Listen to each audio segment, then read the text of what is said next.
at somebody and quit trying to be all holy and say, that sounds pretty good to me, preacher. You just roll over and you got some servants to bring you food in the morning and food at night, and all you got to do is just roll over. All I got to do is just get up and go to work, and they put some money in my pocket, and I put some food on the table. But the Bible said that after a while and by and by, the brook,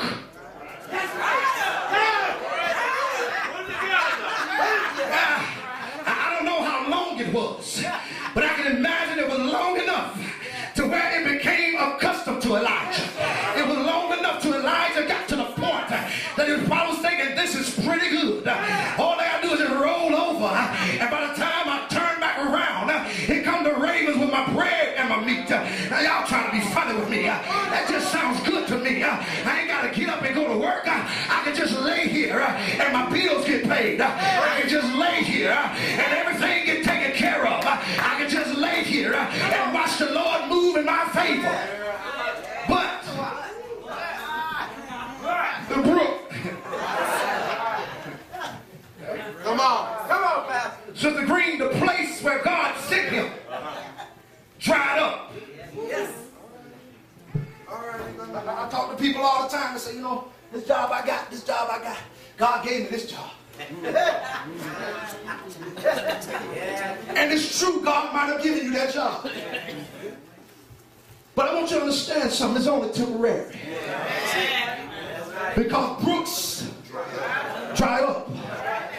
And you got to understand, you can't put all your faith and your trust in your job. You can't put all your faith and your trust in people. But you got to learn how to put it in the Lord. What do you do when your brooks dry up? I suspect that a lot of brooks dried up in 2010. But what do you do now, preacher? That I'm walking around and hanging around a dried up brook. It's right here in the text. The Bible says that every time God takes something away, He's trying to replace it with something else. We got to be willing to give up something in order to get something. I told somebody, you can't keep doing the same old thing and expecting God to do something different in your life. I wish you would know somebody just repeat that with me. You can't keep doing the same thing and expect God to do something different. Yeah. Sometimes you got to let go and let God. You got to release what's in your hand so that God can give you something else. Because watch this, the next blessing of God might not be a one-handed blessing. It might be a...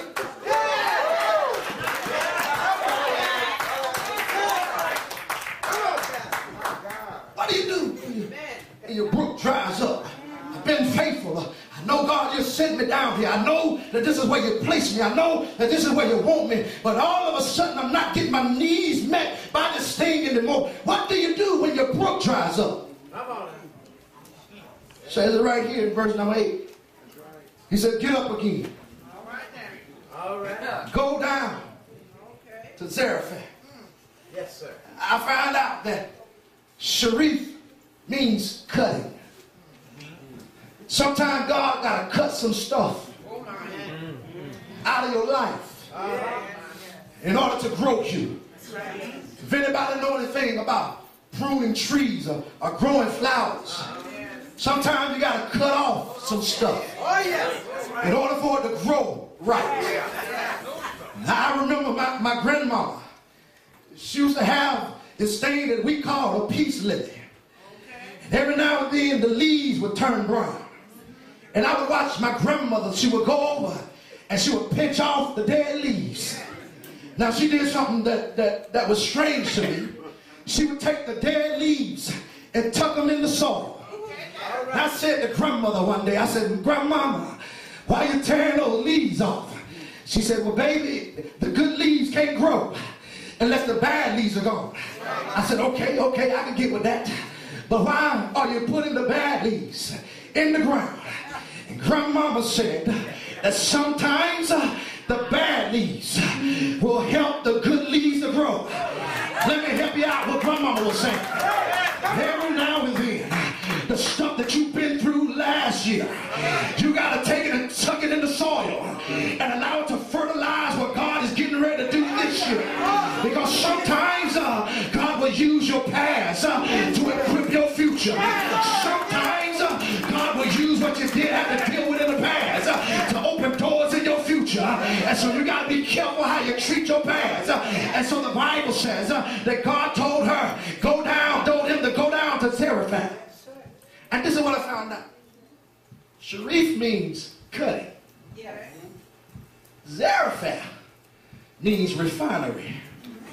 Come on, preacher. Refinery is a place where you go and make things better. You refine things to make them pure. But before the refinery, there has to be a cutting away. Now Elijah is at the brook, and the brook dries up. And we would have thought that's the end of the story. But how many of you know that God always got a ram in the bush? God always got something else in store for you. That's why we can't get complacent where we are. Because God got something better in store for you. Elijah go from raven brought food to home cooked meal in the next verse. Because God said, I'm going to send you down to Zarephath. There's a widow down there that's getting ready to cook some food. And I want you to go because I've already told her that I want her to take care of you. Y'all missed me. So you go from the brook taking care of you, from God taking care of you through the brook, to now God getting ready to take care of you through someone else. All right. And when he's finished with that, he's going to take care of you through someone else. And then we get through that, he's going to take care of you through someone or something else. We can't get complacent. We can't get caught up and tied up in what's been provided for us, because God is our true provider. All right.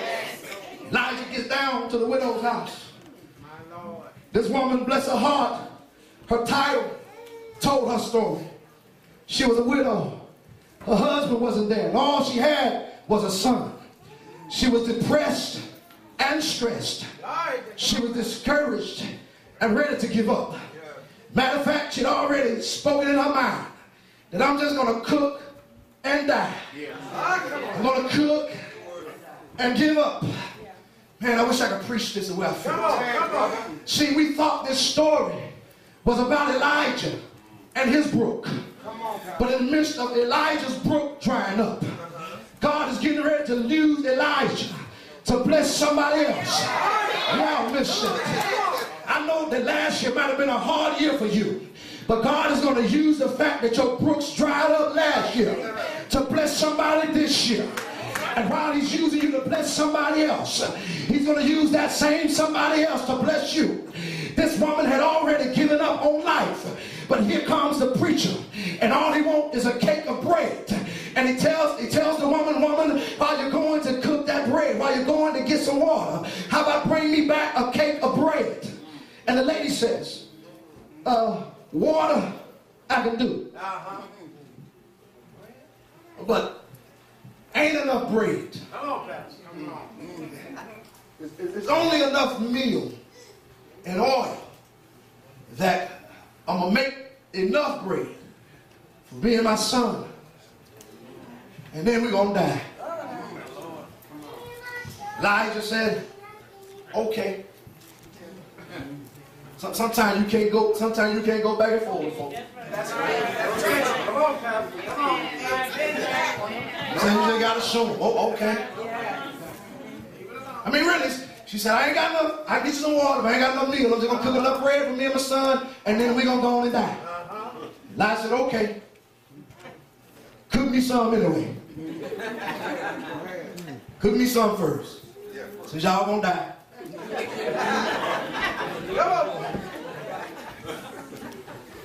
But then out of her obedience, you keep reading the story, that her oil and her meal didn't run out because she was obedient to the man of God. And the man of God was obedient to God. What am I saying? When your brook runs out, it's because God is trying to connect your life with somebody else's life. And between the two